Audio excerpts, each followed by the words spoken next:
Bonjour, Cédric du site formation informatique avec cédric.fr.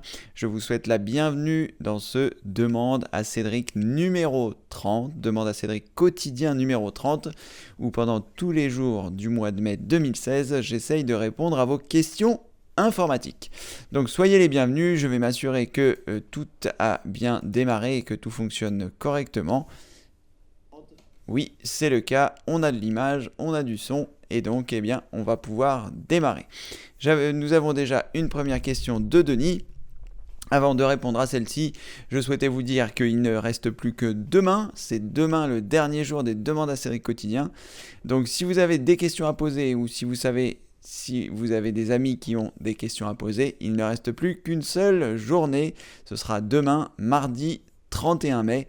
Et après, eh bien, c'est pas que je serai en vacances, mais en tout cas, les demandes à Cédric quotidien s'arrêteront.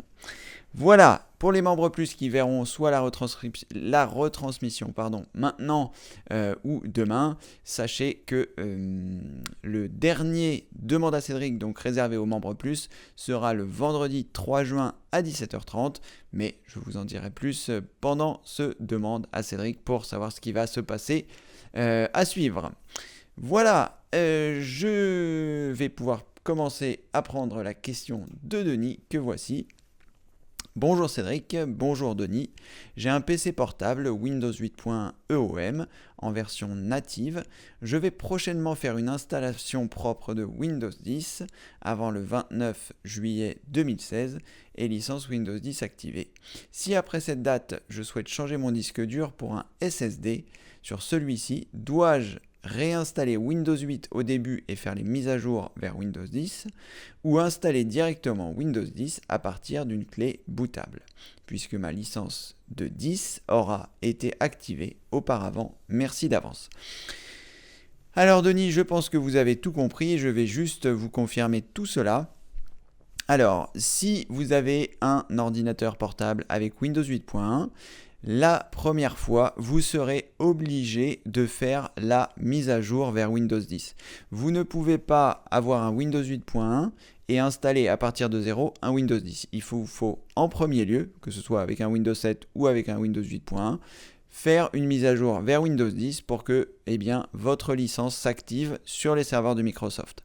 Dès lors où votre licence est activée sur les serveurs de Microsoft, vous pourrez ensuite faire une installation propre, c'est-à-dire repartir de zéro avec une clé bootable comme vous le notifiez précisément, pour faire une réinstallation de zéro sans avoir besoin de réinstaller votre ancien Windows 8 et ensuite de passer à Windows 10. Vous pourrez installer une version propre directe de Windows 10. Assurez-vous bien d'avoir les pilotes pour tout votre matériel et ensuite, vous pourrez le faire. Vous pourrez également changer de disque dur, vous pourrez également, si vous le souhaitez, changer de processeur. Le seul composant que vous ne pouvez pas changer, c'est votre carte mère. Voilà, nous avions eu la réponse grâce à Jean, me semble-t-il, qui avait posé la question au service, au support de Microsoft. Et donc, nous avons cette possibilité-là. Dès lors où nous avons fait une mise à jour, nous pouvons faire la réinstallation à partir du moment où nous ne changeons pas notre carte mère. Voilà. Denis, j'espère avoir été suffisamment clair. Si ce n'est pas le cas, n'hésitez pas évidemment à me remettre une question pour avoir un complément. Puisqu'il n'y a pas pour le moment de nouvelles questions, je souhaitais remercier Ariane et Morissette pour leur gentille carte d'anniversaire du 25 mai que je n'ai vue que ce matin, c'est la raison pour laquelle je ne les remercie qu'aujourd'hui. Donc merci beaucoup à vous deux, c'était très gentil de votre part et elles étaient magnifiques. Voilà, donc si vous souhaitez assister au dernier demande à Cédric quotidien, ce sera demain. Et pour ce faire, il faut vous rendre sur la page d'accueil de mon site internet. Je vais évidemment partager mon écran puisque c'est quelque chose que j'oublie, même si ça fait 30 jours que je le fais tous les jours. Donc, vous vous rendez sur l'accueil de mon site internet, formation informatique avec cédric.fr, et à cet endroit, s'il est 11h, En général, ce bandeau apparaît vers 10h30 puisque c'est l'heure à laquelle je le place, mais le direct démarre vers 10h55, 11h. Eh bien, vous pourrez venir sur l'accueil du site, formation informatique avec Cédric.fr, et là, vous verrez ce bandeau jaune. Il vous suffit de cliquer sur le bouton qui se trouve ici. Ensuite, la vidéo démarrera automatiquement à 11h. Ou en tout cas lorsque je la démarre, vers 10h55. Et en bas à gauche, vous aurez un bandeau jaune sur lequel vous pourrez cliquer et vous serez redirigé vers le Google Hangout qui permettra, si vous le souhaitez, de poser des questions. Voilà, pour poser vos questions, il faut impérativement que vous ayez une adresse Gmail et que vous ayez également un compte Google+ actif, sinon vous ne pourrez qu'assister à l'événement sans pouvoir poser vos questions. Nous sommes aujourd'hui le lundi 30 mai, il est désormais 11h01, donc c'est officiellement démarré. Et n'oubliez pas qu'il ne vous reste plus que demain si vous avez des questions informatiques à me poser. Après, il faudra être membre plus pour pouvoir assister aux demandes à Cédric que j'organiserai tous les mois. Voilà, vous savez à peu près tout. Charles, bonjour Charles. Bonjour Cédric, grâce à vous, ma Boom 2 fonctionne parfaitement, merci. Depuis que j'ai Windows 10, impossible d'afficher les fenêtres côte à côte. La deuxième reste coincée dessus. Impossible de la faire apparaître. Auriez-vous la solution? Merci. Alors Charles, non, je n'ai pas la solution, c'est assez étrange comme problème. Est-ce que je vais avoir la possibilité de le faire? Éventuellement, je vais regarder. Alors, si ici j'ai ma première fenêtre qui est là, je vais partager mon écran. Est-ce que vous réalisez bien les bonnes manipulations? Je suppose que oui. Je vais quand même néanmoins vous les remontrer au cas où. Donc ici, vous avez votre première fenêtre. Moi, ma seconde fenêtre se trouve sur mon deuxième écran. J'espère qu'il ne va pas prendre en considération l'enregistrement que je suis en train de faire. Et pour réaliser cette manipulation, vous faites un clic droit dans la barre des tâches en dehors de toute icône et vous choisissez afficher les fenêtres côte à côte. Et là, voilà, il a pris en considération mon enregistrement et du coup ça n'a pas fonctionné. Mais en théorie, ça doit fonctionner. Faites attention de ne pas cliquer sur afficher les fenêtres empilées car sinon, il risque de vous les mettre, je ne sais pas trop comment. Est-ce que ça a fonctionné? Voilà, c'est bon. Ça a l'air d'être bon. Enfin, en tout cas, j'espère. Voilà. Du coup, ça a un peu tout cassé mes fenêtres. Donc, Charles, j'espère que c'est une faute de manipulation parce que sinon, vous pouvez essayer l'autre option qui est donc afficher les fenêtres empilées pour voir si ça fonctionne ou encore afficher toutes les fenêtres pour voir un petit peu les différentes options et voir si elles fonctionnent ou si c'est juste la fonction afficher les fenêtres côte à côte qui ne fonctionne pas. Essayez donc les autres options comme cascade, afficher les fenêtres empilées, afficher les fenêtres côte à côte pour voir si tout cela fonctionne. Voilà Charles, sinon pour l'instant ça ne me parle pas. On peut éventuellement regarder sur internet, voir si Google a une petite information à nous donner. La fonction afficher les fenêtres côte à côte ne fonctionne pas. Je vais essayer de l'écrire correctement. Ça sera mieux. La fonction afficher ne fonctionne pas.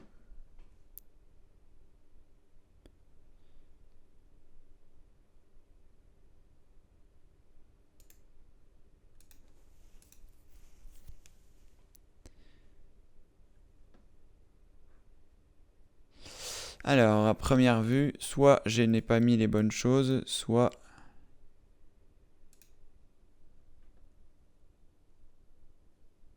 il n'y a pas de souci apparemment. Donc Charles, je vous laisse essayer les autres options qui sont disponibles en faisant un clic droit sur la barre des tâches et en choisissant soit cascade, soit affiché pour voir si vous avez des changements de fenêtres. Sachez que c'est à peu près tout. Voilà, essayez ça et puis tenez-nous informés dans les questions. Pardon.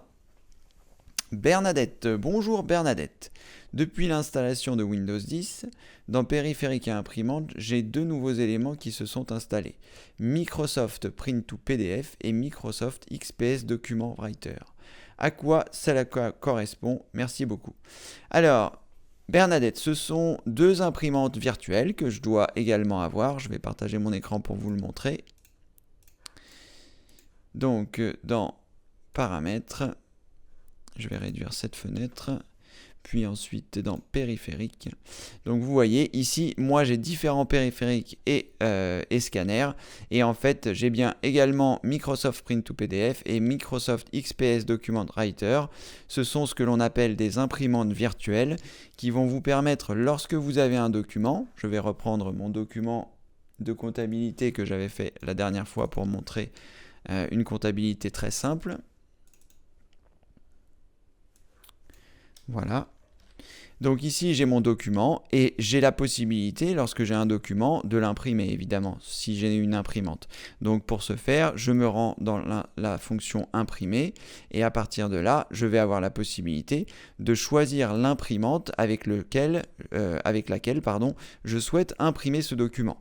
Donc ici, j'ai un document Excel et si je veux l'imprimer sur mon imprimante noir et blanc que j'ai simplement à cliquer sur OK puisque c'est elle qui est déterminée par défaut. Mais si je clique ici, eh bien j'ai d'autres imprimantes disponibles comme Microsoft Print to PDF ou celle dont vous m'avez parlé tout à l'heure, Microsoft XPS Document Writer. Et donc ça va permettre, par exemple Microsoft Print to PDF, ça va me permettre d'imprimer cette page en PDF. Tout simplement. C'est-à-dire qu'au lieu que ce document sorte sur mon imprimante, eh bien il sortira sous forme de PDF.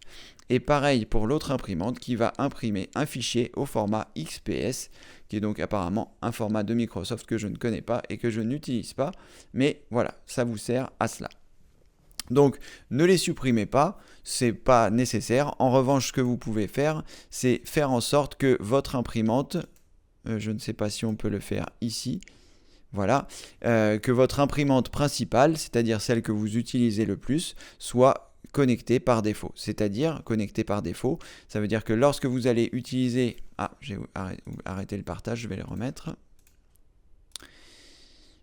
Donc lorsque vous êtes dans vos périphériques, donc pour ce faire, vous cliquez sur le menu démarrer, ensuite vous cliquez sur paramètres, ensuite vous cliquez sur périphérique, et là lorsque vous allez cliquer sur votre imprimante, vous avez la possibilité de la déterminer comme périphérique par défaut.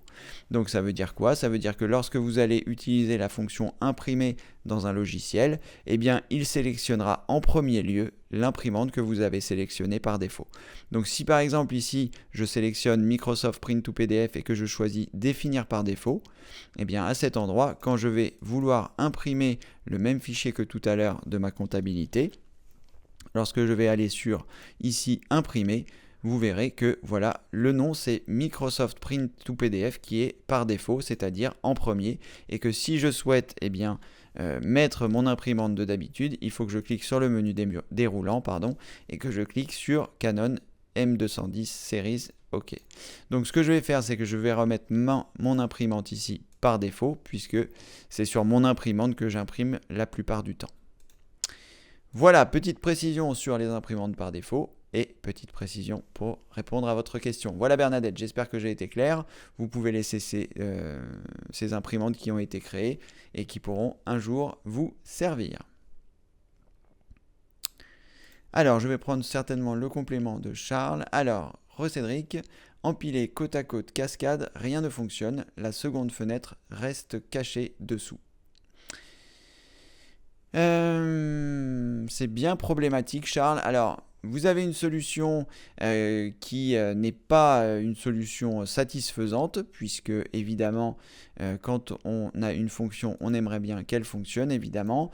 Donc, vous avez plusieurs possibilités.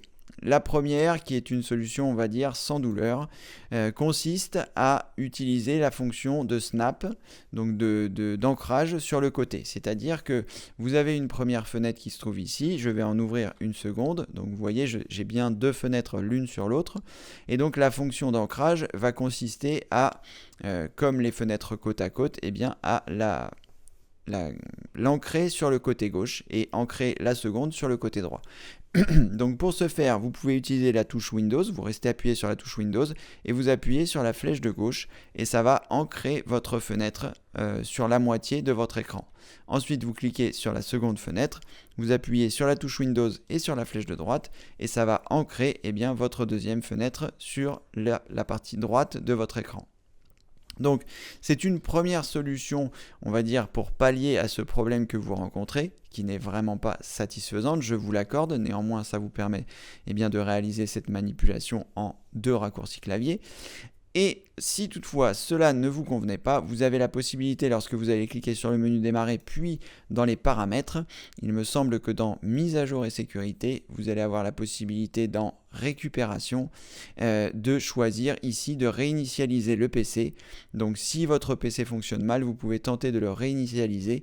Vous avez alors le choix entre conserver vos fichiers ou les supprimer avant de réinstaller Windows. Donc ça, c'est une éventualité que vous pouvez envisager si toutefois votre Windows fonctionne mal. Cependant, avant de commencer cette opération, évidemment, je vous recommande, voilà, c'est plus qu'une recommandation, c'est quelque chose vraiment d'impératif, c'est de sauvegarder vos documents, de sauvegarder tout ce qui est important sur votre ordinateur avant de lancer cette réinitialisation, bien que Microsoft vous dise que vous allez pouvoir garder vos fichiers, ce qui est tout à fait vrai, dans 99,9% des cas. On ne veut pas être le 0,01% des personnes qui perdent ces documents. Donc on fait des sauvegardes avant toutes les manipulations critiques sur l'ordinateur. Et d'ailleurs, avant même les manipulations critiques, on fait des sauvegardes parce qu'on n'est jamais à l'abri d'une panne matérielle, soit de son disque dur, soit de sa carte mère, soit de son ordinateur. Voilà, essentiellement de son disque dur, puisque si votre carte mère tombe en panne, vous pourrez malgré tout récupérer les données qui sont sur votre disque dur. Mais si votre disque dur tombe en panne, vous ne pourrez pas récupérer les données de celui-ci. Donc évidemment, il faut envisager de réaliser des sauvegardes. Voilà Charles, j'espère que tout ça sera un bon complément. Rebonjour Denis, merci pour ton explication, c'est très clair pour ma part. Eh bien formidable Denis, si c'est clair, c'est l'essentiel. En tout cas, ça vous permettra de pouvoir faire votre réinstallation. J'ai pas beaucoup dormi, je ne sais pas si ça se voit ou pas. J'ai dormi 4 heures cette nuit. Et je ne sais pas pour quelle raison, 2h du matin, je regardais encore des vidéos sur YouTube. Et ce matin, à 6h10, j'étais réveillé. Je n'ai donc pas beaucoup dormi, mais étonnamment, je suis en forme. Mais par contre, peut-être que mes réponses ne seront pas tout à fait claires. Donc n'hésitez pas, si vous avez besoin de précision, à le faire. Bonjour Philibert et bienvenue parmi nous. Bonjour Cédric et tout le monde. Petite question pour Denis. Comment fait-il les petites flèches dans ses postes? A-t-il un clavier spécial, un clavier ch'ti? C'est vrai que je me suis aussi posé cette question, donc Denis, si vous avez une réponse à nous donner, ce sera avec plaisir. Donc Philibert fait allusion lorsque Denis écrit une question, et il faut que les questions ne dépassent pas 256 caractères, sinon la suite ne s'affiche pas. Donc si vous avez une question qui est un petit peu longue, je vous avais invité à mettre 3 petits points pour que je puisse savoir qu'il y a une suite, et lui, Denis met des flèches, ce qui est encore plus flagrant, on voit bien qu'il va y avoir une suite, et donc Philibert demande comment est-ce qu'il peut intégrer ces triangles. Donc peut-être que Denis pourra nous donner une réponse, j'en suis sûr. Voilà Philibert, je pense que nous allons avoir une réponse bientôt. Gaylord, bonjour Cédric. Sur YouTube, peut-on personnaliser les vidéos afin d'éviter qu'un enfant regarde des vidéos choquantes? Alors, c'est une bonne question. Alors,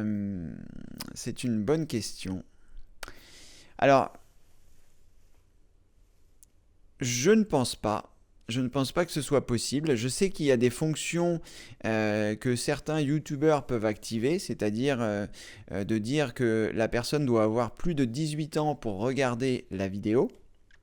Mais, alors il y a 2 choses à prendre en considération, je suppose. C'est que la première, c'est qu'il faut que le compte qui a été créé pour l'enfant soit créé un compte enfant, je suppose, pour savoir quel âge il a.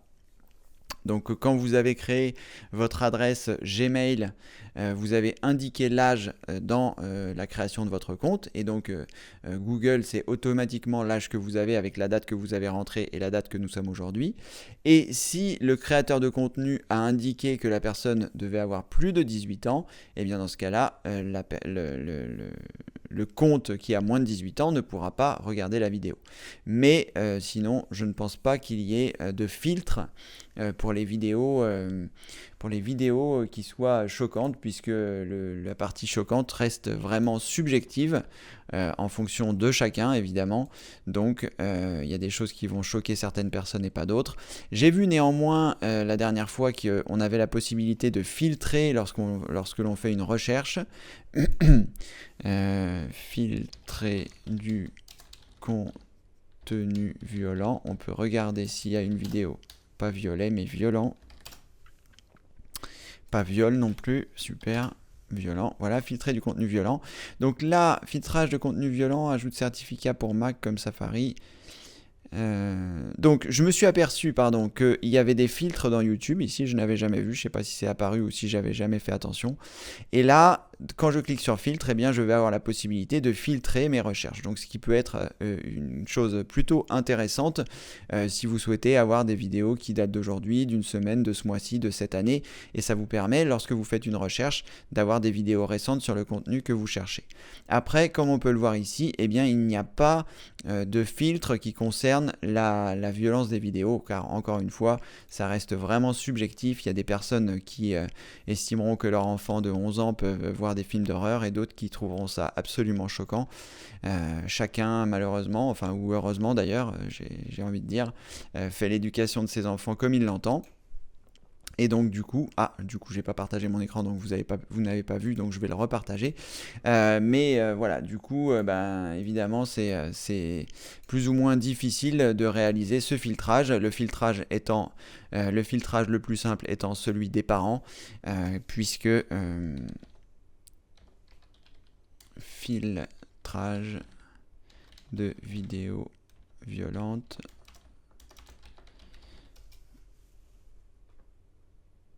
Voilà, donc comme je disais, vous avez la possibilité en cliquant sur filtre ici, juste au-dessus, une fois que vous venez de faire une recherche, eh bien, de cocher un certain nombre de choses, de paramètres qui vous permettront de filtrer la recherche vidéo que vous venez de faire. Après, donc comme je le disais précédemment, dans cette recherche, il n'y a pas les vidéos moins de 18 ans, plus de 18 ans et ce genre de choses. Donc le filtrage, comme je le disais précédemment, se fera par les parents. Donc voilà, si vous êtes parent aujourd'hui, soyez vigilants.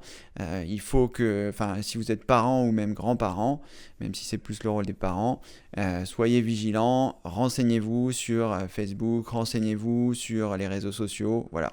Parce que, ça peut créer des dommages assez importants auprès des enfants, auprès des ados, mais comme la télé, on s'est habitué à voir des contenus violents. Moi, je me rappelle, je vais pas faire le vieux con, mais je vais quand même le faire. Moi, à mon époque, les dessins animés les plus violents, je sais pas ce que c'était peut-être Dragon Ball Z. Aujourd'hui, quand on voit la violence des publicités, la violence de tout ça, c'est un sacré boulot d'être parent aujourd'hui et de filtrer toutes les informations. Sachez malgré tout que vos enfants pourront regarder les choses qu'ils ont envie de regarder. Si c'est pas chez vous, ce sera ailleurs. Donc voilà. Privilégiez plutôt la conversation avec eux pour leur expliquer un peu comment ça se passe, parce que sachez que quoi qu'il en soit, ils réussiront à regarder même si vous leur interdisez à la maison, ils regarderont ça chez des copains, ou ils regarderont ça sur leur téléphone, ou ils regarderont ça, peu importe à quel endroit ils regarderont, ils trouveront toujours un moyen de le faire. Le plus important, évidemment, étant l'éducation et la façon de leur dire pourquoi ça se passe, pourquoi c'est bien de regarder ça, pourquoi c'est pas bien, et qu'ils puissent au moins, lorsqu'ils vont le regarder, parce que de toute façon ils regarderont, avoir cette chose que vous leur aurez inculquée. Voilà Gaylord, j'ai un peu éludé, mais en tout cas voilà, pas éludé, mais bref. J'ai un peu parlé plus qu'il ne fallait, mais c'est important. Voilà, l'éducation, le monde numérique, en tant que parent, on est un peu dépassé par rapport à tout ça. Et je pense notamment à Facebook, sur les partages entre amis, etc.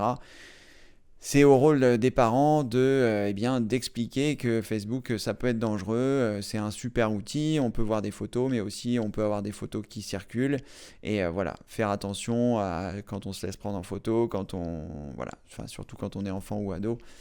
Voilà, donc parents, renseignez-vous, c'est important, c'est à vous de faire l'éducation de vos enfants. Bon courage! Alors, la réponse de Denis par rapport à Philibert. Bonjour Philibert, je suis sur Windows 8.1. Il y a une application installée qui s'appelle Table de caractères. Alors peut-être qu'elle est également sur Windows 10, on va regarder. Et donc je suppose que vous faites des copier-coller, Denis. Alors, je clique sur le menu démarrer, je vais choisir table. Voilà, table de caractères, elle est également sur Windows 10. L'application s'est lancée. Ensuite, je suppose qu'il doit choisir des caractères de type Webdings, peut-être. Voilà. Et là, eh bien, il y a un certain nombre de croix.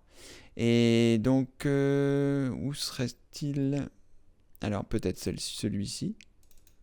Donc, vous cliquez 2 fois dessus et ensuite, eh bien, vous allez pouvoir copier et ensuite coller à l'endroit de votre choix. Si par exemple, je veux le mettre dans mon dossier de comptabilité qui me sert un petit peu à tout, eh bien, vous allez avoir la possibilité de le coller. Mais alors, ensuite, il faudra ici changer la police pour du Webding, mais peut-être que ça fonctionne automatiquement si vous faites un copier-coller depuis directement dans... Voilà, sinon, il faudra changer la police si par exemple vous êtes dans la compta, dans un fichier Excel ou dans un document Word. Voilà, je suppose que c'est comme ça que Denis réalise ses manipulations.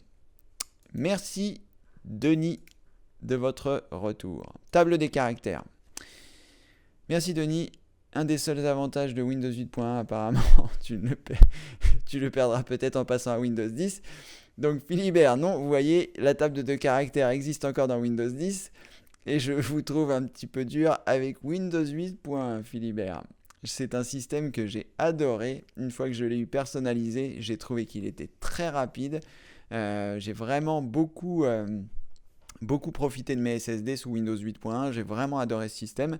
Et je suis passé à reculons à Windows 10. Bon, maintenant j'y suis, mais je continue de bien avoir apprécié Windows 8.1. Je le trouvais original et ça changeait un peu des autres systèmes d'exploitation. Mais vous n'avez pas l'air de partager mon avis, Philibert. En tout cas, la table de caractères est toujours là. Gaylord, avec plaisir. Merci d'avoir pris le temps de me remercier. Alors, Marie-France, j'ai l'impression que vous avez 63 questions, puisqu'il n'y a plus que des questions à vous. J'espère que ce n'est pas une question à rallonge. Alors, si, ça a l'air d'être une question à rallonge. Mais alors, où est-ce qu'elle commence? Où est-ce qu'elle finit? Alors, il y a un petit début qui vient ici. Alors, bonjour Cédric. Cédric, je fais suite à ma question d'hier où cela fonctionne avec des comptes chez des hébergeurs différents. Mais comment faire avec 2 comptes chez le même hébergeur? J'ai maintenant 2 comptes Gmail. Je voudrais rapatrier les mails qui arrivent. Là, vous m'avez fait un parcours du combattant, Marie-France. Alors, heureusement qu'il n'y a plus que vos questions. Alors, j'ai maintenant 2 comptes Gmail. Je voudrais rapatrier les mails qui arrivent du premier compte dans le deuxième compte Gmail, sans pour autant les enlever du premier compte. Alors malheureusement, je ne suis pas sûr que ça puisse être possible, Marie-France. Je n'ai pas fait le test, mais je ne pense pas qu'on puisse consulter une adresse Gmail. On va essayer. On va essayer tout de suite. Comment on va faire? Ça va être un peu compliqué pour que je vous montre.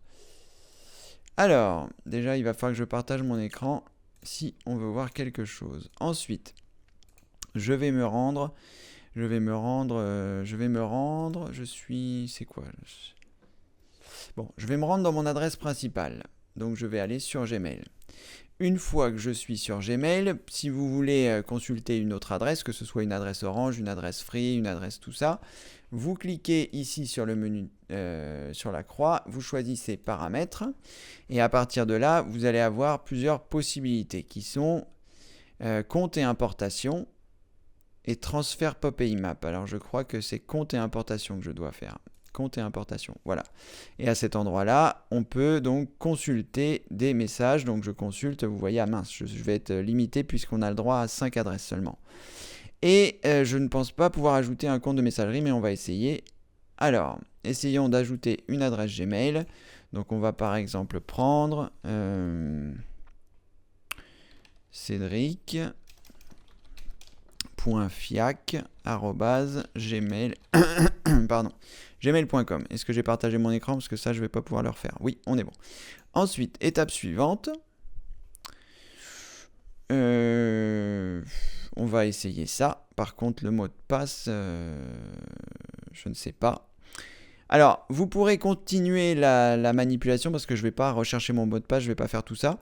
Vous pourrez continuer cette manipulation pour vérifier qu'elle fonctionne. En tout cas, ce que vous devez impérativement cocher comme option, si toutefois ça devait fonctionner, ce serait de cocher ici « Conserver une copie du message récupéré sur le serveur ». Vous cochez cette case et si votre adresse, si Gmail permet de consulter plusieurs adresses Gmail au sein d'un seul mail Gmail, waouh, je ne sais pas si je vais y arriver, il vous faut impérativement cocher cette option et auquel cas, il laissera les messages sur le premier compte Gmail. Cependant, je ne vais pas le faire parce que je crois qu'on est limité à 5 adresses et que je consulte déjà 5 adresses, quoique non, j'en consulte que 4, donc peut-être on pourrait essayer. Mais je ne vais pas rechercher mon mot de passe parce que ce serait compliqué de le trouver facilement. Et donc, voilà, si ça fonctionne, cochez cette case et donc les messages resteront sur le serveur et donc consultables par la première adresse. Ce qui m'étonnerait de pouvoir consulter plusieurs adresses Gmail parce qu'il me semble que j'avais essayé, mais peut-être que désormais c'est possible. Peut-être que Gmail autorise désormais cette possibilité. Voilà Marie-France, j'espère que j'ai répondu à votre question. Je vais essayer de sélectionner voilà, c'était ça la suite. Voilà, donc vous pouvez essayer éventuellement pendant ce demande à Cédric et ensuite, si toutefois ça fonctionne, vous pouvez soit nous donner un retour, soit nous dire, en effet, on ne peut pas consulter une adresse Gmail dans une adresse Gmail.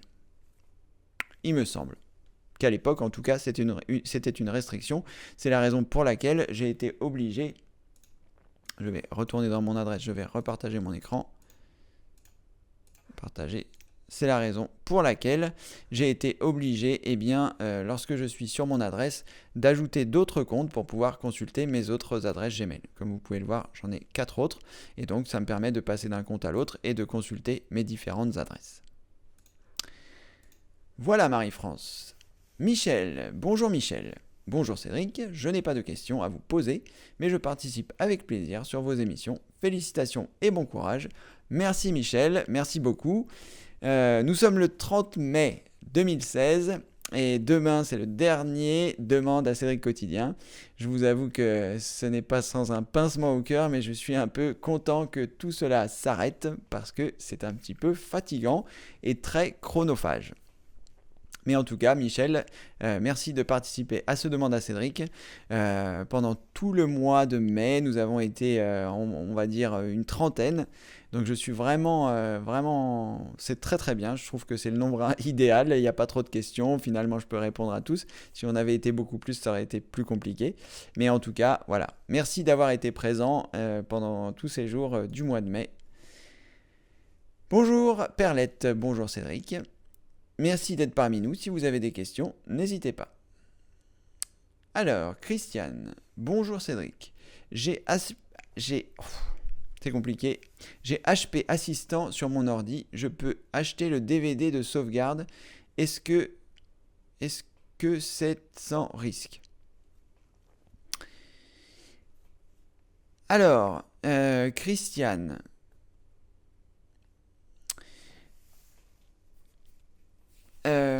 Alors, je ne sais pas à quel CD vous faites référence. Donc, je pense que le CD de sauvegarde, c'est juste un DVD qui vous permettra de faire une réinstallation d'usine. Donc, je ne sais pas si déjà sur votre ordinateur HP, ce n'est pas intégré sur une partition qui pourrait être éventuellement cachée, auquel cas vous n'auriez pas forcément besoin d'acheter ce CD. Et ensuite, vous pouvez l'acheter. Je pense que c'est sans risque puisque c'est depuis l'assistant HP. Donc voilà, je pense que ça va vous rediriger vers le site d'HP. Assurez-vous bien, lorsque vous allez introduire votre moyen de paiement, que dans l'adresse, il y a bien HTTPS. Donc comme ici, vous voyez, ce Hangout est sécurisé. Ça veut dire que les données qui partent de chez moi et qui arrivent sur les serveurs de Google sont sécurisées, que tout le tuyau qui va de chez moi à chez Google est sécurisé. Donc ça évite les différentes récupérations de données qui pourraient éventuellement être récupérées par des pirates. Donc assurez-vous bien lorsque vous faites des paiements sur Internet d'avoir le HTTPS pour être sûr que le canal est sécurisé entre vous et le prestataire. Après, ça ne veut pas forcément dire que parce que vous avez le S, le prestataire est forcément un tiers fiable, mais néanmoins, assurez-vous au moins d'avoir le S quand vous envoyez vos données bancaires vers un site, vers un tierce fiable, que ce soit lorsque vous achetez sur Amazon, lorsque vous payez avec PayPal et ce genre de choses. Après, donc, vous pouvez, je pense, payer sans risque puisque ça vient de l'assistant HP. Est-ce qu'il y a un intérêt? C'est une autre histoire, pour la bonne et simple raison que vous pourrez, si vous avez besoin de réinstaller et que vous avez fait des sauvegardes au préalable, vous pourrez télécharger les fichiers ISO pour réaliser la réinstallation. Le CD de restauration étant peut-être une version simplifiée pour pouvoir revenir aux paramètres d'usine, mais lorsque vous allez faire ça, il faudra refaire toutes les mises à jour que vous avez fait depuis le premier jour que vous avez votre ordinateur. Donc armez-vous de patience si vous devez réaliser cette manipulation. Voilà. Denis, une suite à Philibert de tout à l'heure. Refilibert, dans votre table de caractères, sélectionnez la police Arial, descendez votre ascenseur vous le trouverez à cet endroit. D'accord, donc je remontre rapidement pour les personnes qui souhaiteraient intégrer ça à leur texte. Donc vous cliquez sur le menu démarrer, vous tapez table, vous allez avoir table de caractères qui apparaît. Ensuite, une fois que la table de caractères apparaît, vous pouvez donc choisir la police Arial, qui est la police, on va dire, standard de Windows. Et à cet endroit, si vous descendez ici, vous devriez voir le symbole dont Denis nous parle. Il y a un certain nombre de symboles dans la police Arial. Et certainement cette flèche, voilà, qui doit se trouver ici. Et donc, vous avez la possibilité peut-être de la mettre en plusieurs exemplaires, de sélectionner et de copier. Voilà, une fois que c'est copié, vous pourrez le coller à l'endroit de votre choix. Voilà Denis, merci pour cette précision. Je pense que tout le monde a désormais compris. Lucien, bonjour Cédric et bonjour à tous. Bientôt la quille, il faut tenir bon, mais beau challenge, bravo. Merci Lucien, merci pour vos encouragements. Comme vous dites, je tiens le bon bout, bientôt la quille. Là, je pense que j'ai fait le plus dur. J'avais l'appréhension de ne pas tenir. Finalement, j'ai réussi.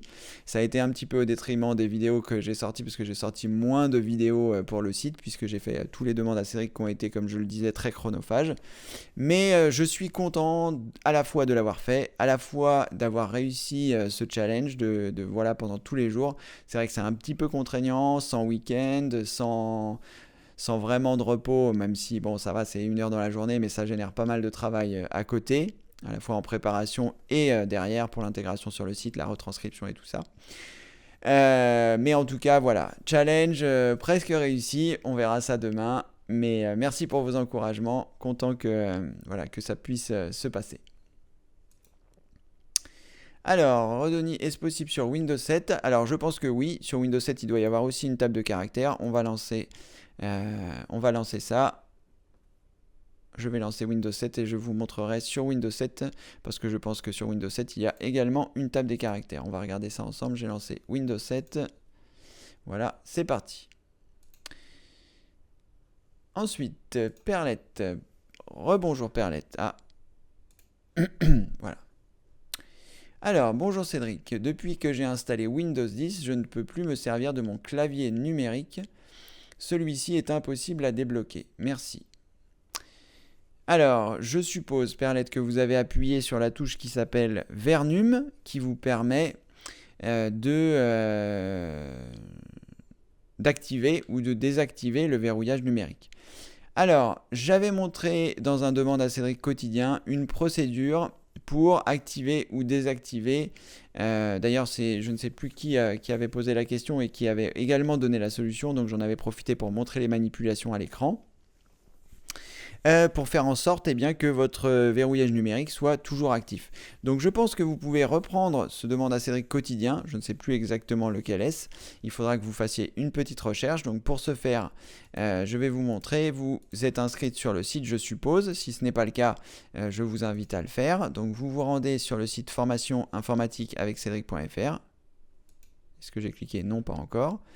Vous vous rendez sur le site formation informatique avec cédric.fr. Lorsque vous êtes sur l'accueil du site, vous mettez votre prénom dans le bandeau bleu qui se trouve ici, votre adresse email, vous cliquez sur oui, je veux m'inscrire. À partir du moment où vous êtes inscrite, je vous enverrai un lien qui vous permettra d'accéder à votre espace membre. Et à partir de là, vous pourrez survoler accueil espace membre, vous rendre dans demande à Cédric quotidien. Et à partir de là, vous pourrez consulter les différentes demandes à Cédric quotidien que j'ai réalisées. Et à partir de là, vous devriez avoir donc les retranscriptions. Donc les retranscriptions, c'est lorsque vous cliquez dessus. Il me semble que c'était sur un demande à Cédric quasiment au début, je ne sais plus exactement lequel. Vous cliquez sur j'accède à ma formation et là vous avez les questions qui sont posées. Donc vous pouvez faire une recherche en appuyant sur la touche, simultanément sur la touche CTRL plus la touche F. Vous allez donc avoir un champ de recherche qui apparaît. Et là, vous pouvez taper peut-être numérique, ou en tout cas les premières lettres, numé. Et là, vous voyez, apparemment, il n'y a pas de numérique ici. Il n'y a pas de question concernant le pavé numérique. Vous pouvez peut-être taper pavé. Il n'y a pas de résultat avec pavé. Donc voilà, il faut le faire avec tous. Ça va vous prendre un peu de temps. Ou sinon, vous pouvez directement rechercher... Est-ce que j'ai partagé mon écran? Oui, c'est bon. Vous pouvez rechercher directement sur Google. Activation, pavé numérique, numérique Windows 10. Voilà. À partir de là, on va regarder si le PC astuce est bien. Je vais vous dire. Voilà, tout à fait, c'est à partir de là que j'avais fait les manipulations. Donc vous tapez activation pavé numérique Windows 10. Vous allez arriver, donc le premier site qui est là, c'est PC Astuces. Faites attention, si toutefois il y avait une page de publicité, ce serait notifié par une pastille jaune avec indiqué annonce. Donc cliquez bien sur celle où il y a marqué PC Astuces /pratique /astuce, etc. Et là, vous pouvez suivre les manipulations qui se trouvent ici et voir si toutefois tout est OK dans votre base de registre. Faites attention lorsque vous allez faire une intervention sur celui-ci. Voilà Perlette, j'espère avoir répondu à votre question et j'espère que ça va bien se passer. On va regarder du côté de Windows 7, je vais repartager mon écran pour voir si on a la possibilité d'avoir la table des caractères. Je pense que oui. Donc table... Voilà, donc Philibert, vous cliquez sur le menu démarrer, dans la recherche vous tapez table et à cet endroit vous aurez table des caractères qui est ici, vous le sélectionnez en cliquant dessus, vous avez la table des caractères qui apparaît exactement comme dans les versions de Windows 10 et de Windows 8.1 ou de Windows 8. Là vous avez la police Arial, vous descendez et ça doit être un petit peu au-dessus. Oh là, je suis allé trop vite. Voilà, c'est ici. Vous sélectionnez le caractère, vous sélectionnez le nombre de fois que vous souhaitez, ensuite vous choisissez copier et je suppose que ces caractères ont été copiés et que vous pourrez par exemple si vous choisissez un nouveau document texte, faire un clic droit, choisir coller et là vous aurez en effet les symboles qui apparaissent. Voilà Philibert, vous savez tout. Arrêtez, je vais arrêter mon Windows 7. Voilà Perlette, vous pouvez essayer ça avec plaisir.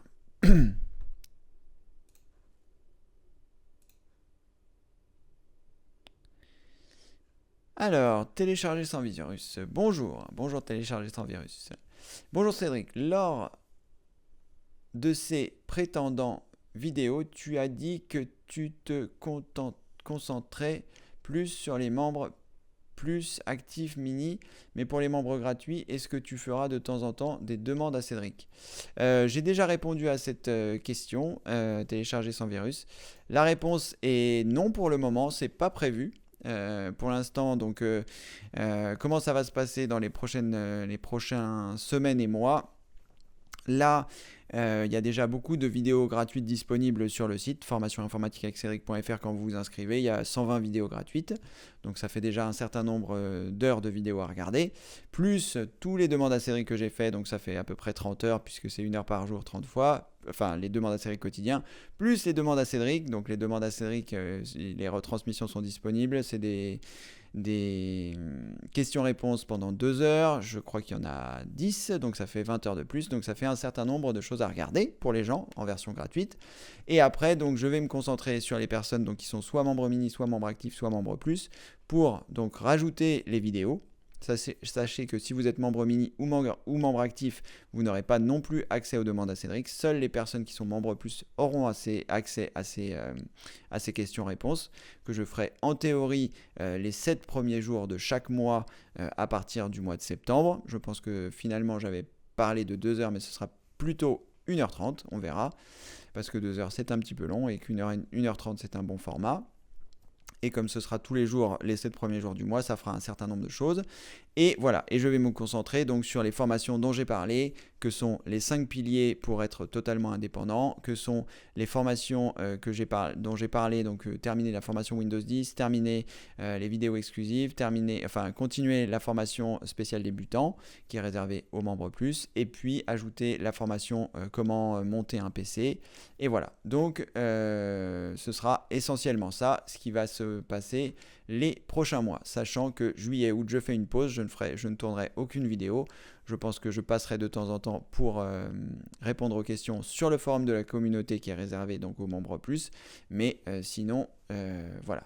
Je vais faire un break pour ne plus entendre parler d'ordinateur pendant au moins 3 semaines, donc je ne sais pas à quel moment ça interviendra sur juillet ou sur août, mais voilà, je vais faire une pause parce que l'informatique, c'est pas que j'en ai marre, j'adore ça, tous les jours je suis content d'y venir, mais il faut que je fasse une pause pour reposer mon cerveau qui a fonctionné cette année de façon trop importante à mon goût.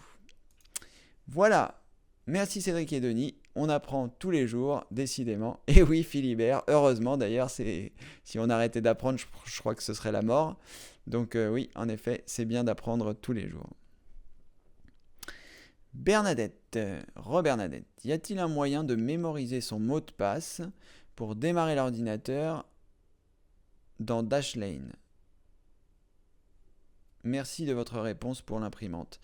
Avec plaisir Bernadette pour l'imprimante. Non, il n'y a pas de moyen de faire ce que vous dites, si j'ai bien compris. En fait, vous souhaiteriez mémoriser le mot de passe que vous saisissez lorsque vous accédez à votre ordinateur.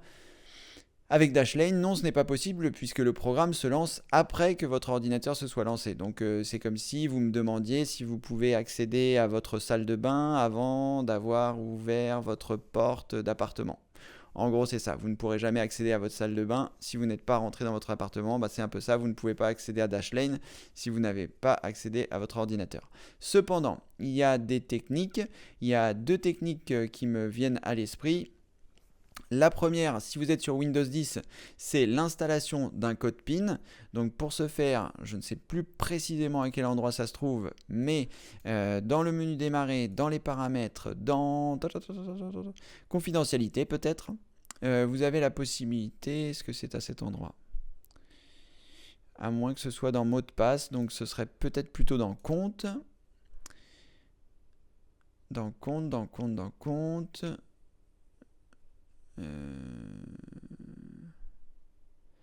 Alors, en fait, je vais chercher ici code PIN. Alors, paramètres système, configurer la connexion par code PIN. Donc, c'est dans option de connexion dans compte. Ah, c'était ça. Donc, vous allez, si vous êtes sur Windows 10, vous allez dans compte. Ensuite, vous allez dans option de connexion. Et ensuite, vous allez avoir la possibilité d'installer un code PIN. Un code PIN, c'est quoi?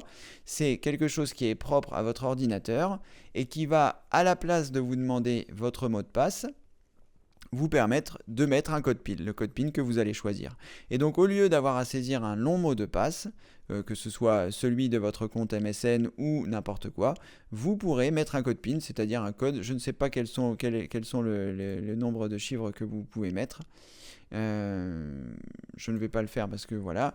Mais vous allez avoir la possibilité. Donc quand mon ordinateur s'allume, au lieu d'avoir à taper tout mon mot de passe qui est très long et très compliqué, je mets simplement mon code PIN et l'ordinateur se lance. Donc ça, c'est la première solution que vous avez, Bernadette, c'est si vous êtes sur Windows 10. Il me semble également que sur Windows 10, il y avait aussi cette notion de code PIN qui n'a pas été beaucoup développée mais qui existait déjà. Et sinon, vous avez également la possibilité de faire une commande qui s'appelle Control User Password 2, je crois, et qui vous permet de ne pas avoir à saisir votre mot de passe au départ. Alors, Control User Password 2. Donc, vous faites éventuellement une recherche là-dessus. Control User Password 2. On va essayer de trouver un site. Qui pourrait. Ou alors vous pouvez mettre comment ne plus saisir mon mot de passe. Voilà. Supprimer le mot de passe au démarrage, Windows 8 facile. Donc ça, vous pouvez taper ça, comment ne plus saisir mon mot de passe. Et vous aurez ici une réponse. Et là, il va vous expliquer comment faire. Donc, vous lancez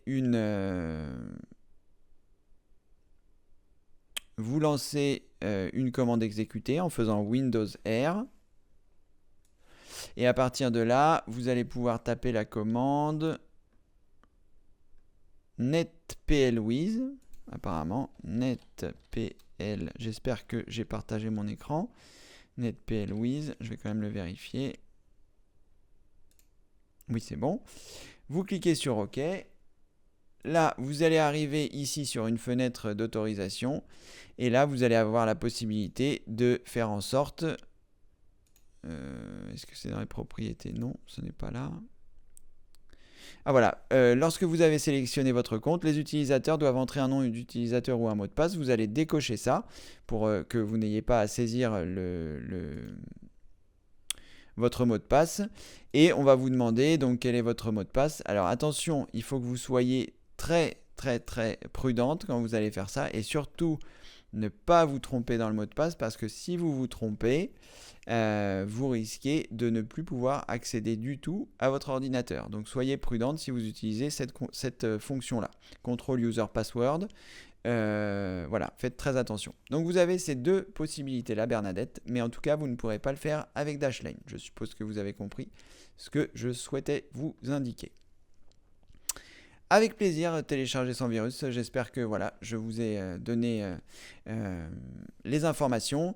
Néanmoins, juste pour information, pour les personnes donc, qui sont inscrites sur le site formation informatique avec Cédric.fr, elles auront toujours accès à leur espace membre. Donc ça, il n'y a aucun problème. Vous pourrez toujours accéder aux vidéos gratuites que j'ai réalisées pour les membres gratuits. C'est les personnes qui s'inscrivent sur le site. Donc ça, il n'y a aucun souci, vous pourrez toujours accéder à ce contenu-là. Et vous pourrez également directement depuis la chaîne, donc je vous invite à vous y inscrire si ce n'est pas encore fait. Donc sur le site YouTube, est-ce que j'ai partagé mon écran? Oui, c'est bon. Sur le site YouTube, vous cherchez la chaîne C'est Chabrely, c'est C-H-A-B-R-E-L-Y, qui est le nom de ma chaîne. À partir de ce moment-là, donc vous cliquez sur Cédric Chabrely, qui est ma chaîne, et vous cliquez sur s'abonner. Et lorsque vous allez cliquer sur s'abonner, là je ne sais pas si je vais pouvoir le faire, oui, parfait. Donc je vais cliquer sur OK. Une fois que vous avez cliqué sur abonner, vous cliquez sur la roue crantée qui se trouve ici et vous choisissez m'envoyer toutes les notifications relatives à cette chaîne. Vous cliquez sur enregistrer et ça vous permettra, lorsque je créerai une nouvelle vidéo, parce qu'il y a des vidéos que je vais mettre que sur YouTube, notamment les vidéos de déballage produit que j'ai commencé à faire, test et utilisation produit. Donc ça, c'est vraiment quelque chose que je fais uniquement pour YouTube. Ce n'est pas, ça sort un peu du cadre des vidéos que je fais sur le site. Donc je les mets uniquement sur YouTube. En revanche, je les inclus dans la newsletter du vendredi. Et là, en fait, ce sont des tests de produits que je réalise, que j'ai achetés. J'explique pourquoi je les ai achetés. Je montre un petit peu ce qui se passe quand on ouvre le produit, comment on les utilise, etc. ou en tout cas comment je les utilise.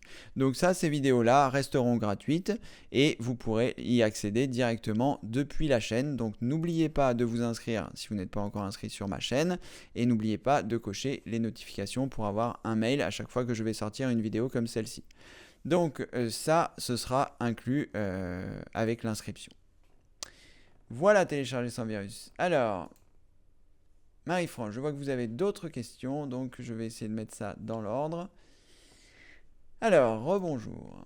Cédric, rebonjour. Marie-France, est-il possible de faire fonctionner deux disques durs en les interchangeant avec chacun leur système d'exploitation, avec un avec Windows 7 et son numéro de licence et tous les logiciels installés dessus, et un second disque avec son système d'exploitation Windows 7 et son propre numéro de licence, mais mis à jour Windows 10 avec les mêmes logiciels installés sur celui-ci de Windows 7, afin de les remplacer en cas de dysfonctionnement d'un disque, voire avec un boîtier, voire avec un bouton inverseur de système d'exploitation au choix du démarrage du PC.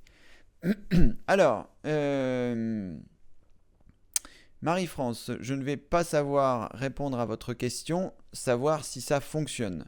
En revanche, ce ne sera pas légal si vous le faites. C'est-à-dire que votre licence Windows 7, lorsque vous allez la convertir en licence Windows 10, c'est pour utiliser Windows 10 et pas utiliser votre ancien Windows 7 et votre nouveau Windows 10. Ce n'est pas deux licences, c'est votre licence Windows 7 qui est convertie en licence Windows 10. Donc en théorie, vous n'avez pas le droit d'utiliser cette licence. Après, est-ce que ça va fonctionner? Je ne saurais pas vous répondre. Je n'en ai pas fait l'essai. Ça, je ne pourrais pas vous dire. Néanmoins, techniquement, ce que vous indiquez est possible. C'est-à-dire que vous pouvez avoir deux disques durs avec un système d'exploitation sur chaque, un Windows 7 et un Windows 10, et démarrer sur le système que vous souhaitez.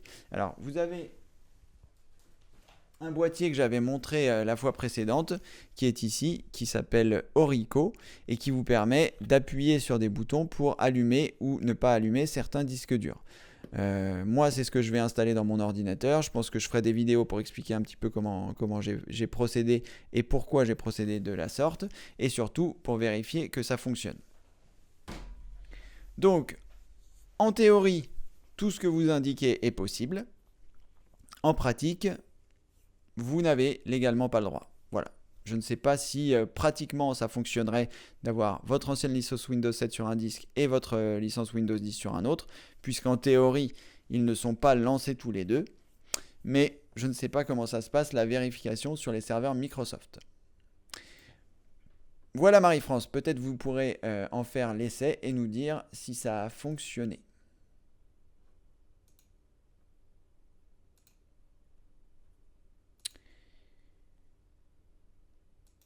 Voilà. Alors, télécharger sans virus. Tu peux utiliser le mot de passe à image, ça marche super bien. Tu cliques à 3 endroits différents de ton ordi et il se déverrouille. Alors, tout à fait, télécharger sans virus. Pour revenir à la question de Bernadette tout à l'heure qui nous demandait si on pouvait ne plus avoir de mot de passe. Il y a également la vérification par image, c'est-à-dire il y a une image et vous choisissez un certain nombre de points sur cette image pour déverrouiller votre ordinateur. Quand il se lance, vous cliquez sur les 3 points que vous avez sélectionnés précédemment et c'est censé déverrouiller votre ordinateur. Je ne l'ai jamais utilisé et je ne sais pas si je prendrai le risque de le faire parce que, eh bien, si vous avez oublié les 3 points, comment faire? Merci en tout cas pour cette précision supplémentaire téléchargée sans virus. Il n'est pas impossible que j'en parle dans la formation Windows 10. Bonjour Nasben. Nassira d'Algérie vous dit merci pour votre aide précieuse et vous souhaite santé et succès et surtout des bonnes vacances car vous le méritez. Merci beaucoup Nasben pour vos encouragements. Content que les demandes à Cédric Quotidien aient pu vous aider si tel est le cas. En tout cas, merci beaucoup à vous toutes et tous. Il est 11h54, plus de questions, dites-moi. La discipline est parfaite désormais, on va presque finir à l'heure, même peut-être en avance. S'il n'y a plus de questions, je vais malgré tout attendre un peu. En tout cas, il ne reste plus que demain si vous avez des questions informatiques. Et si vous souhaitez faire partager vos proches, c'est le dernier jour demain. Donc nous serons mardi 31 mai 2016. Le challenge, j'espère, aura été final. J'espère que je pourrai être là demain et que j'aurai pas de soucis pour avoir terminé ça. Et en tout cas, je vous remercie beaucoup. Je vous remercie beaucoup d'avoir été toutes et tous présents pendant ces demandes à Cédric quotidien, pendant ces 30 jours consécutifs de réponses à vos questions informatiques. J'ai essayé d'être à la hauteur au maximum. J'espère que j'ai pu vous transmettre un maximum d'informations, vous aider à résoudre un maximum de problèmes et surtout à vous orienter vers une compréhension différente de l'informatique, c'est-à-dire de faire des recherches. Vous voyez que je n'ai absolument pas toutes les réponses à vos questions, mais que dans la plupart des cas, je sais où trouver la réponse. Et c'est le plus important si vous souhaitez un jour devenir autonome en informatique, eh bien, c'est de pouvoir avoir ces recherches efficaces. Et c'est la raison pour laquelle dès la rentrée, je vais me consacrer, comme je l'ai indiqué dans certains demandes à Cédric quotidien précédemment, je vais me consacrer sur ce que j'ai appelé les 5 piliers vers l'indépendance informatique. Ça va être 5 modules de formation qui vont vous apprendre à devenir indépendant totalement. Donc ça va se dérouler sur les saisons 3, 4 et 5 me semble-t-il. Donc la saison prochaine, donc la saison numéro 3, nous allons voir les bases et les manipulations de base et un peu de vocabulaire, ce qui est important d'acquérir pour pouvoir comprendre l'informatique. Voilà. Une fois que vous aurez acquis les bases, des copier-coller, des déplacements de fenêtres, du vocabulaire, nous passerons au pilier numéro 2, savoir faire des recherches efficaces. Donc il y aura toute une partie théorique où je vous apprendrai comment faire des recherches sur les différents sites, que ce soit Google, que ce soit YouTube, que ce soit Wikipédia, que ce soit sur les forums, que ce soit un peu partout. Donc il y aura une partie théorique où je vous expliquerai comment comment je formule mes requêtes, comment j'affine mes requêtes de recherche, etc. Et toute une partie pratique qui s'appellera, je ne sais plus comment je voulais appeler ça, mais où je vous montrerai des cas concrets, puisque je passe mes journées à faire des recherches quand je veux acheter quelque chose ou quand je recherche des informations sur quelque chose. J'enregistrerai toutes mes sessions, enfin peut-être pas toutes, mais un maximum de sessions que je trouve pertinentes de recherche pour vous expliquer quelle est ma démarche de recherche, pour que vous puissiez voir à la fois la théorie et aussi la pratique pour voir comment j'effectue mes recherches. Et voilà, une fois que vous aurez ces 2 piliers, vous n'aurez presque plus besoin des autres, mais je rentrerai quand même dans les détails ensuite. Donc dans le pilier numéro 3, nous verrons comment savoir réaliser des sauvegardes de Windows, donc des sauvegardes complètes, des sauvegardes partielles, des sauvegardes automatiques, des sauvegardes ponctuelles, des sauvegardes, voilà, je couvrirai tout ce qui concerne la sauvegarde, que ce soit les sauvegardes de Windows, que ce soit des sauvegardes avec d'autres logiciels tierces, que ce soit les supports utilisés, DVD, clé USB, disque dur externe, NAS, etc. Donc une formation très très complète sur les sauvegardes. Donc ça, ce sera le pilier numéro 3. Je pense que donc le pilier 1 et le pilier 2, ce sera pour la saison 3. Le pilier 3 et le pilier 4, qui sera la réinstallation complète de Windows. Donc je vous apprendrai à réinstaller complètement votre système d'exploitation, que ce soit Windows 10, Windows 8, Windows 7. Je ne suis pas sûr que je rentrerai dans les détails de Windows Vista et Windows XP, puisque ce sont des systèmes qui sont voués à disparaître vraiment très prochainement. Et donc ça, ce sera pour la saison numéro 3, les sauvegardes et la réinstallation de Windows. Et ensuite, pour le dernier pilier, qui sera un pilier assez important, ce sera savoir diagnostiquer et réparer son PC. Là, je vous ai préparé quelque chose d'incroyable, c'est dans ma tête et ce sera, je pense, quelque chose de très très très utile qui vous permettra de savoir diagnostiquer et réparer votre ordinateur, savoir changer les composants, savoir utiliser des outils de diagnostic, bref. Vraiment quelque chose sur lequel je compte. Ça, ce sera, pas tout de suite, mais ça va arriver.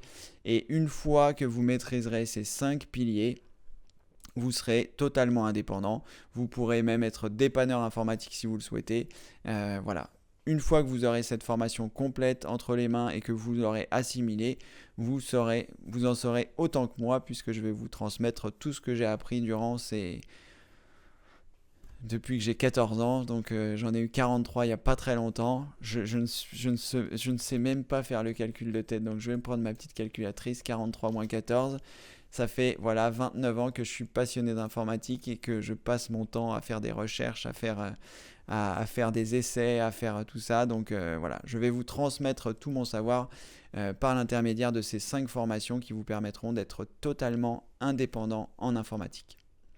Voilà, et si je peux aller plus vite, eh bien je le ferai. Tout ça, ça va dépendre des munitions que je vais avoir ces prochains mois, ces prochaines années, en fonction voilà, des souscriptions membres plus, en fonction des souscriptions de tout ça.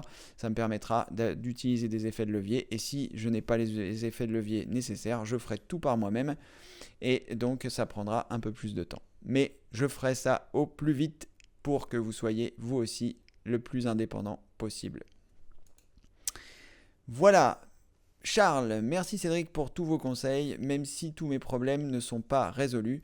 Et oui Charles, tout à fait, on rencontre des problèmes, on ne peut pas tout le temps tous les résoudre. Moi le premier, il y a un certain nombre de problèmes où il faudrait que je sois derrière la machine pour voir. Et puis comme je l'ai dit dans un certain nombre à la fois de vidéos et de demandes à Cédric quotidien, l'informatique fait partie de beaucoup d'interactions et ce n'est pas toujours facile. Pareil pour les mises à jour de Windows 10, lorsque vous avez fait une mise à jour, n'oubliez pas que vous êtes parti d'un système qui était déjà existant, qui avait déjà vécu, et donc vous pouvez récupérer ces problèmes, les problèmes de cet ancien système. Vous pouvez aussi récupérer des nouveaux problèmes en faisant ces mises à jour. C'est la raison pour laquelle j'encourage tout le monde, quand vous avez la possibilité technique de le faire, de réinstaller un Windows propre pour être sûr de partir sur des bases saines. Voilà Charles.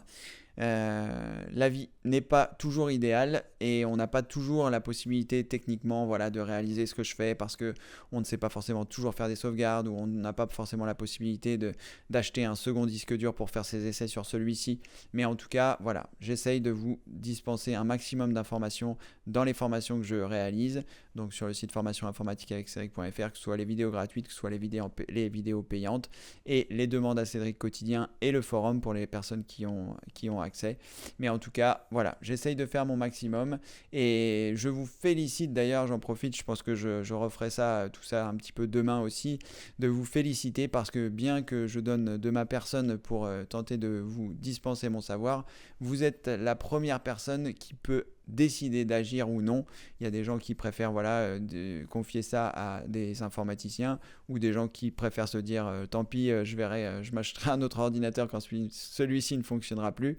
En tout cas, voilà, si vous avez décidé de vous y mettre, félicitations parce que c'est le plus dur.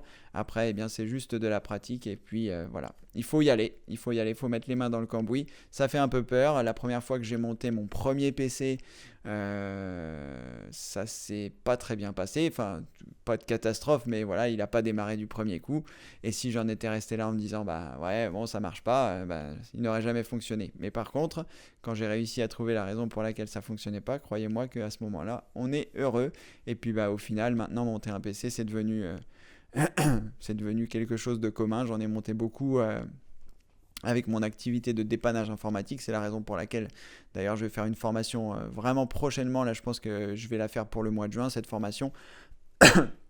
Pardon, je pense que Denis sera content parce qu'il l'avait demandé. Je pense qu'il va monter son PC. Donc voilà, moi, il faut de toute façon que je la fasse parce qu'il faut que je monte mon PC. Donc j'ai quasiment fini de faire le checkpoint en fait des endroits par lesquels je dois passer. Je voudrais rien oublier pour que la formation soit le plus complet possible pour les personnes qui débutent et que voilà, j'ai pas oublié des détails techniques.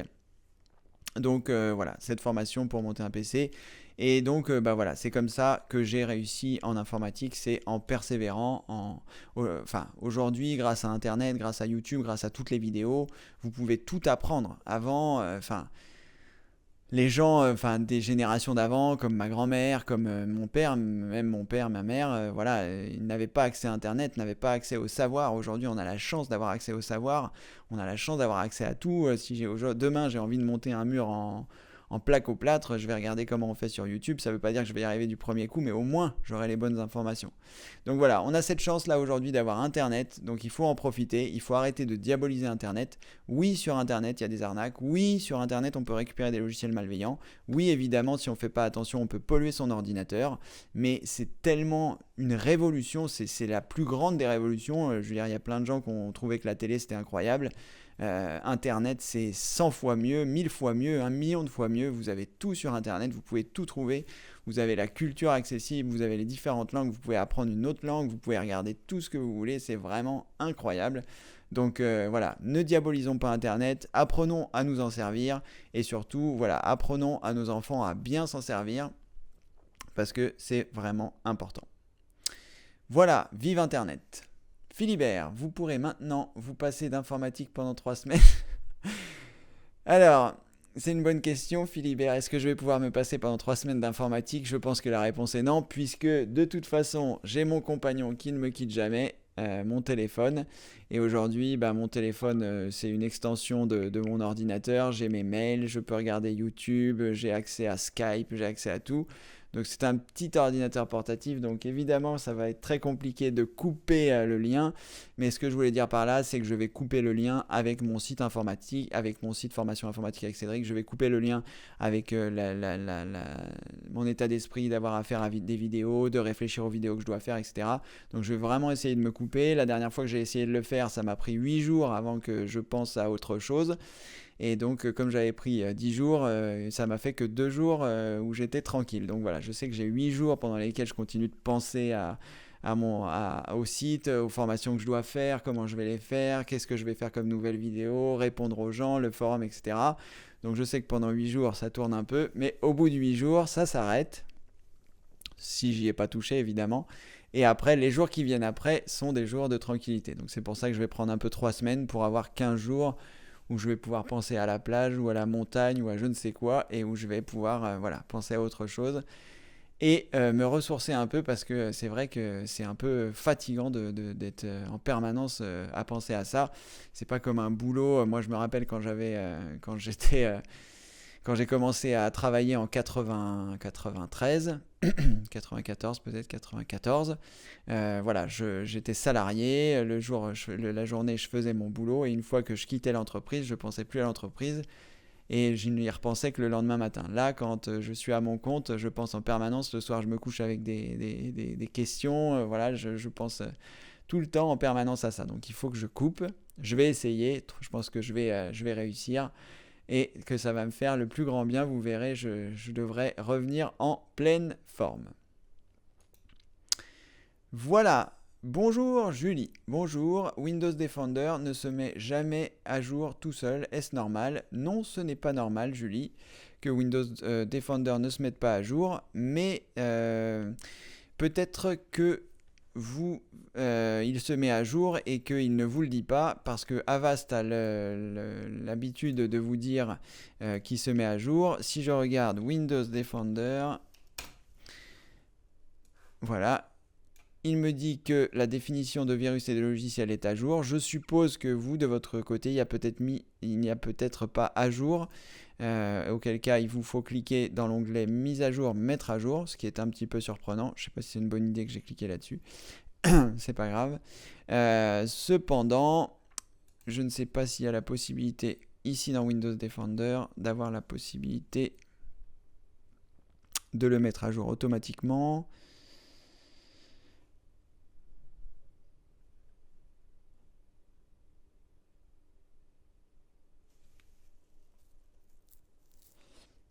Je suppose que votre protection temps réel est activée. Donc pour ce faire, vous pouvez cliquer ici sur les paramètres et choisir protection temps réel activée. Je suppose que oui. Si toutefois ça n'est pas le cas, vous pouvez... J'ai peut-être pas partagé mon écran. Si c'est bon, oh là là, miracle. Vous pouvez choisir la commande exécuter en faisant un clic droit sur le menu démarrer et choisir exécuter. Là, à partir de là, vous pouvez taper service.msc. Pas du tout. Service.mcs. Non, je pense pas que ce soit ça non plus. C'est parce qu'il y a un S à service, pardon. Donc c'est MSC. Voilà, service.msc. À partir de ce moment-là, ça va vous ouvrir la fenêtre des services. Il faut que vous puissiez trouver sécurité. À quel endroit c'est sécurité? Je le cherche à chaque fois. Donc là, en théorie...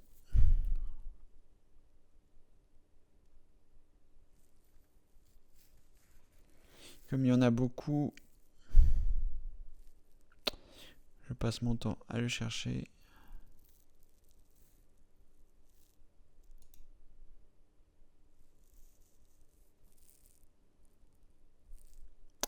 Bon, il doit y avoir quelque chose ici. Alors, le plus simple, attendez, je vais vous dire, on va regarder sur Internet, peut-être qu'il y a une solution plus simple. Alors, Windows Defender ne se met pas à jour automatiquement. Donc, voyons voir. Alors, directement depuis le support Microsoft.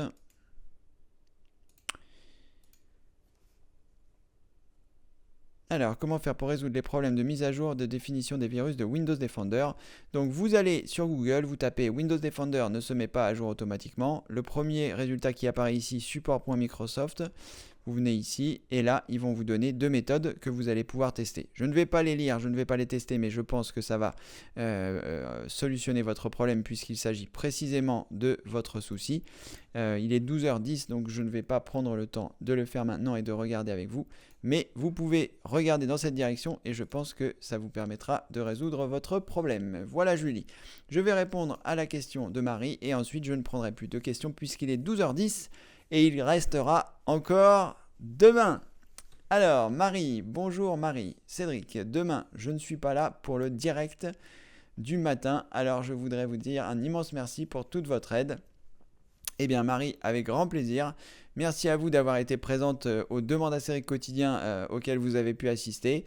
Je rappelle à toutes les personnes qui regarderont ce direct qu'elles ont la possibilité de retrouver toutes les retransmissions des demandes à Cédric quotidien qui ont été faites, ainsi que les retranscriptions directement sur mon site. Donc pour ce faire, vous vous rendez sur l'accueil de mon site internet, formation informatique avec Cédric.fr.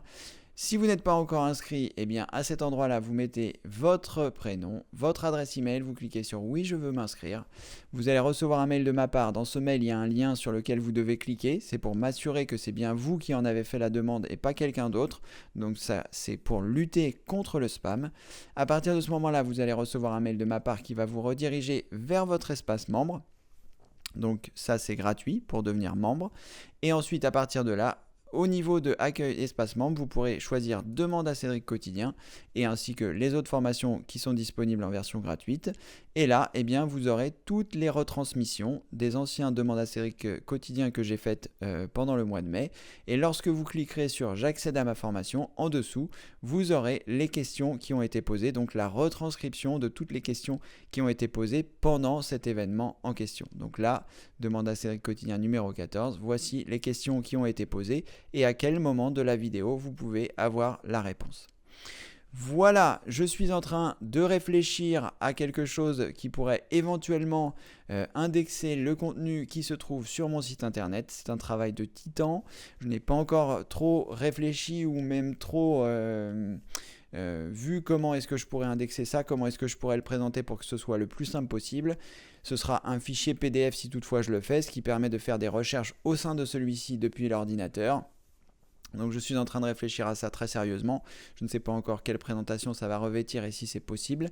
Mais en tout cas, voilà, ce sera un document qui permettra de rechercher plus facilement parce que c'est vrai qu'il y a tellement désormais de contenu. J'ai commencé en 2009. Non, pas 2009, en 2012, on a fait la première formation avec Benoît, mon ancien associé, mon PC toujours au top, donc en 2012, on est en 2016, donc ça fait 4 ans que je fais des vidéos, il y a 200 vidéos sur la chaîne YouTube, il y a beaucoup de contenu. Donc c'est vrai que ça fait beaucoup de contenu quand c'est la première fois, mais bon, au moins ça permet de trouver de l'information. Et grâce à cette chose-là que j'espère mettre en place, je ne sais pas encore trop comment, j'espère qu'on aura la possibilité de trouver l'information plus facilement sur le site, l'information que j'ai dispensée. Voilà, il est 12h13. Je vous remercie beaucoup d'avoir été présent dans ce Demande à Cédric numéro 30. N'oubliez pas que demain, c'est le dernier. J'espère que je serai là. Donc je vous dis, comme le veut la tradition désormais, à demain. Merci, au revoir.